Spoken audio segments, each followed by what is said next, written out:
افیمی ظلم کو تقدیر کہہ کر سو رہا ہے، سو ہرن کو شیر کھا جائے۔ عقابوں کے جھپٹتے غول سہمے میمنے کو نوچتے جائیں۔ کوئی بکری کسی چیتے کو تھوڑی گھاس کے بدلے سبھی اعضاء کھلا بیٹھے۔ ہزاروں مکھیوں کی سخت محنت سے بنا سارے کا سارا شہد کوئی ریچھ لے جائے۔ کسی بندر کے پاگل پن میں پنکھے پتھروں سے اڑنے والی چنگاری بھلے جنگل جلا ڈالے۔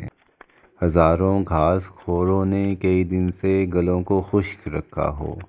ندی میں خون کی بو ہو، ندی میں خون بھر جائے، ندی کو آگ لگ جائے افیمی کی بلا سے۔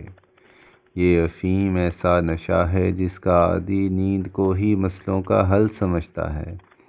سہانے خواب آتے ہیں، افیمی سبز لفظوں سے بنی لوئی کے نیچے سویا رہتا ہے۔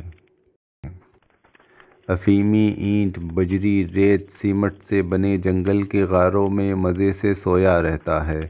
سو خوابیدہ افیمی کو تو چاہے مار بھی ڈالو اسے کیا فرق پڑنا ہے، مگر اس نیند سے اس کو جگانے کی حماقت کوئی مت کرنا۔ افیمی کاٹ کھائے گا۔ افیمی آگ میں جلتے ہوئے معصوم لوگوں کو مزے سے صبر کی تلقین کر کے سو رہا ہے۔ افیمی سو رہا ہے۔